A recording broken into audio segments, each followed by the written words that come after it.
Okay, my Honda lovers. So, you guys are gonna love this first project I'm doing for the Honda Grom. You're probably wondering what all this crazy mess is. So, if you guys aren't into microprocessing, this right here is an ESP32 microprocessor. It has Wi-Fi and Bluetooth built in, so it allows you to be able to communicate whether you're doing Wi-Fi or Bluetooth or even uploading any kind of weird sketches that you may have. It can do a whole bunch of things. It's super fast. They're really great to use. Uses low Bluetooth energy information, so you don't have to run a lot of power to drive this circuit, which is great. And then right here we have a 4-channel relay board. So a relay is an on and off type of switch, like how you have a light switch.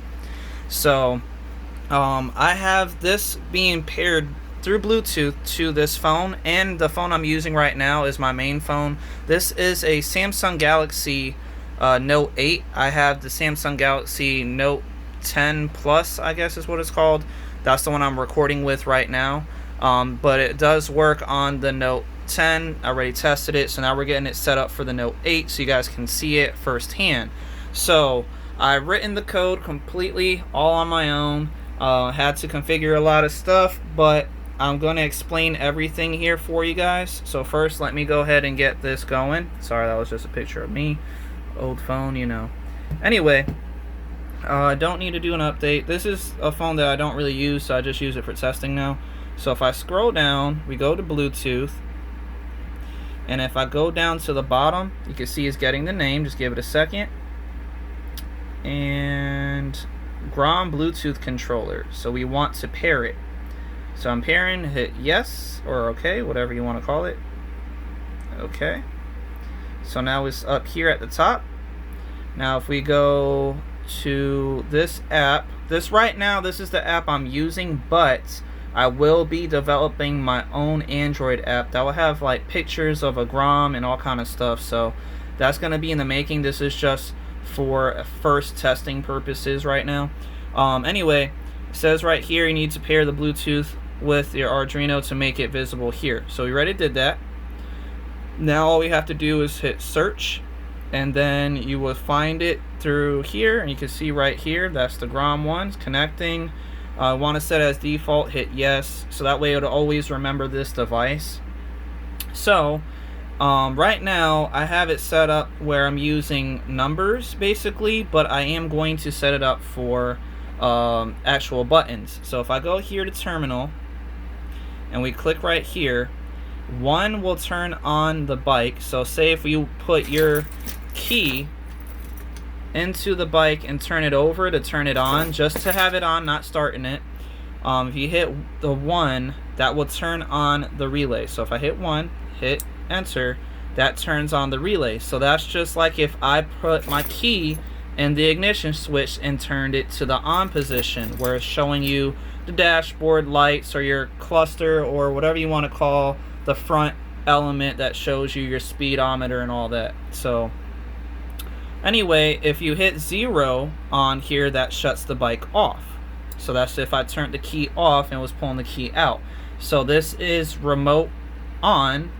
And then say we have the bike already on, so if I press 1 and then I want to start the bike now. So this would only be, you would have to put your bike in the start position. So once you know when you get off your bike, you hit the switch to shut the bike off before you get off the bike. Well, it cuts off the motor. So you would have to, before you get off your bike every time, at the moment, until I figure out something else, once you get off your bike, before you do, you want to flip that switch back on, so that way, before you fully shut the bike off. So literally if the switch is on, you will flick the bike off to cut off the pump and everything to the engine. So you're shutting off the engine, but the bike is still on. And then once you do that, before you fully shut the bike off, you flick that switch back on, like if you're about to press the starter switch to start your bike back up. But you don't press that switch, you just literally leave it on, but then you shut the bike off. So just like that, you would just shut the bike off. So until I figure out a way to do it differently, that's how I would have to do it. So literally every time I shut the bike off, I'll still have to flick that switch back on after I cut this engine off. I have to turn the engine back on, just not actually start the engine. Anyway, so with the bike on, if I press, I believe it's 1, so we're at 3. If I press 3, your bike ignition, the starter switch, it only takes, I was timing it for mine anyway, it takes about almost a minute or a second and a half. So what I did was program it to turn on another relay for a second and a half to do remote start. So if I press 3, turns it on, then turns it off. Here I'll do it again, press 3, and then hit send, on, off. So that would remote start your bike. So at that point your bike should be, if you're away from it a few feet, it should be on and even running for you before you actually get to the bike. So not only do we have a switch to turn on the bike, like if you're putting your key in, and a switch to actually start the engine up, the next switch I have is for your front headlights. So say if you want to have your headlights connected to a switch, then that would be number, I think we're at 3, so 4, 5. Number 5 would be the switch to turn on your front headlight. So there you have it. Number 5 turns on the headlight, and if you press number 4, it shuts off the headlight. And that was a locking one. It's not one that turns on and off. It's just like if I want to leave the bike on, like if I have the key in there, it constantly stays on unless I hit 4 to shut it off.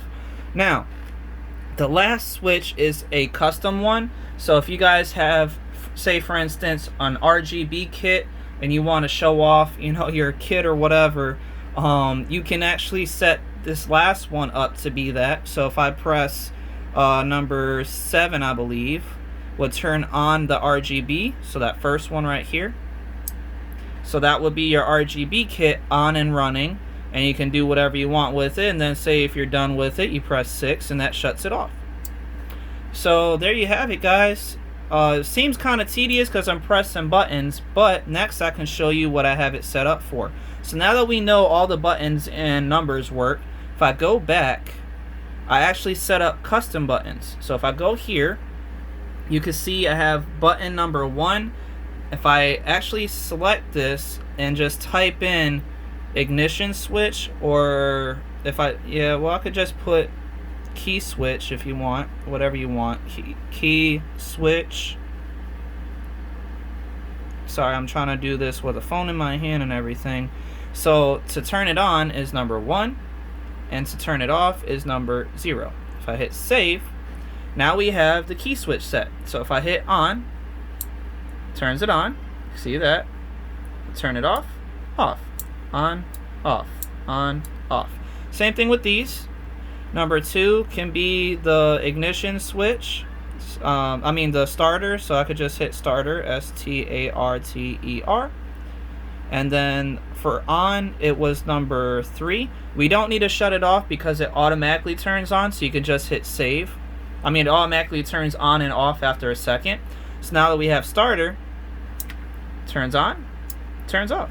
And then you have to click this button twice because it's constantly on, so you'll have to type it again after you're done. So on, you can see it's still on over here, but it did shut off. And then we just click that again just to do it again. And same thing with this button, just, set this one up. We'll set this as front headlight or headlight, whatever you want to call it, headlight. And then we will type in number, what was it? So that was 3, so number 5, and then number 4 for off. And I would hit save. So it's saved. So now if I hit headlights, it's on, headlights off. Same thing with this last button that we have here for the last switch is going to be RGB lights, if you want to put that, or light. And then we'll do number 7 to turn it on and number 6 to turn it off. Hit save. And then RGB light, on, off, on, off. Okay, well, I hope that you guys liked this video. I know it was kind of long. It was a little longer than all my other ones, but I did want to post this to my YouTube channel and the Facebook group, so that way you guys can kind of see what's going on. I will be adding this to my bike. I already kind of know how I'm going to set it up with the wiring diagram. So I'll be having those videos on my YouTube channel as well. So if you guys haven't already, definitely consider subscribing to see more future videos about the bike running and my own custom made cell phone app for the Honda Grom. I will have, once I have it developed and made, then I can actually put it onto the Google Play Store where you guys can download it. Right now it's only working with Android phones at the very moment, because I don't have it set up for an iPhone yet. I don't have an iPhone that I can test at this very moment to see if it does work for iPhones or not.